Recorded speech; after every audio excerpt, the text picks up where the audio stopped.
This is TOEFL IBT speaking test, and this test evaluates your ability to communicate in English in an academic setting. It consists of 4 tasks. Task 1, express an opinion on a familiar topic.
Listening, campus conversation extended. Student A, this is a great idea. Sometimes, it's easier to learn from fellow students than from professors. Peer tutors understand what we're going through and can explain things in a simpler way. Plus, tutoring will be free, so students who can't afford private tutors will finally have an alternative. Student B, I see your point, but I'm not sure about the funding. Reducing printing services could be a problem. Some students still rely on printed notes and study materials, and cutting back on that might make things harder for them. Not everyone prefers digital learning. Student A, that's true, but most students use digital notes anyway. And if the tutoring program helps people pass their classes, isn't that more important than extra printing? Besides, it's better for the environment. Student B, maybe, but I still worry about whether the peer tutors will be well trained. If they're not properly prepared, they might not actually help much, and students could still struggle. Student A, I heard the university is providing training before they start, so that should help. Plus, even if the tutoring isn't perfect, it'll still reduce the demand for professional tutors, which can be really expensive.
Listening, professor's lecture extended further.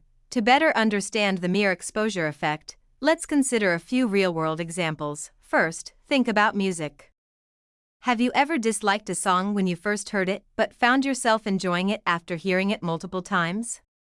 This is a direct result of the mere exposure effect. Repeated exposure makes us more comfortable with something, even if we didn't like it initially. Another great example is in advertising. Companies use this principle all the time. If you keep seeing the same brand name on billboards, in commercials, and on social media, you're more likely to feel a sense of trust and familiarity with it, even if you've never tried the product.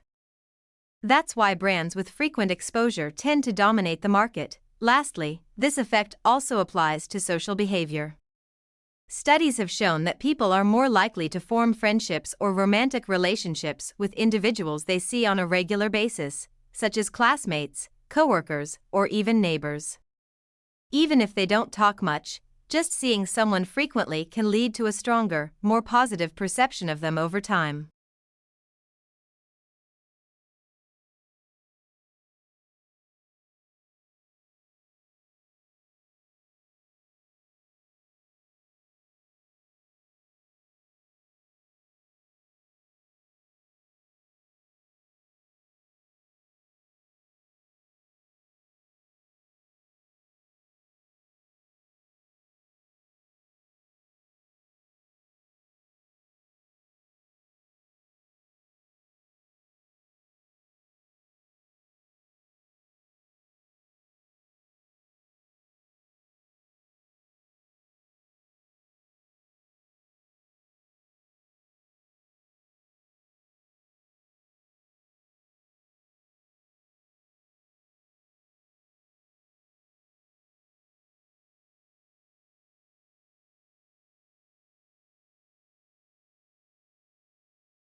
Task 4. Integrated Speaking Task, New Academic Lecture, Listening, Professor's Lecture. Today, we're discussing functional fixedness, a cognitive bias that limits a person's ability to think creatively about how to use objects in new ways. This psychological tendency makes it difficult to see alternative uses for familiar objects, which can be a barrier to problem solving and innovation. A classic experiment demonstrating functional fixedness involved a box of tacks, a candle, and a matchbox. Participants were asked to attach the candle to a wall in a way that would prevent wax from dripping onto the table. Many struggled because they only saw the matchbox as a container for matches rather than a possible platform for holding the candle. However, those who overcame functional fixedness realized they could empty the matchbox, tack it to the wall, and place the candle inside. Another real-world example comes from emergency situations. Imagine someone needs to secure a broken car bumper, but they only have a belt. Someone experiencing functional fixedness might not realize they can use the belt as a temporary strap to hold the bumper in place. This concept is especially relevant in fields like engineering, business, and medicine, where creative problem-solving is essential. Overcoming functional fixedness allows individuals to approach problems with an open mind and find solutions that others might overlook.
I believe that having a flexible routine is more important for success because it allows people to adapt to changing circumstances while still staying productive. Life is unpredictable, and a strict routine can sometimes be too rigid, making it difficult to handle unexpected situations. For example, a professional working in a dynamic industry, such as technology or business, often faces sudden meetings, project changes, or urgent deadlines. If they stick to a strict routine, they might struggle to manage these challenges effectively. Additionally, flexibility promotes creativity and problem solving.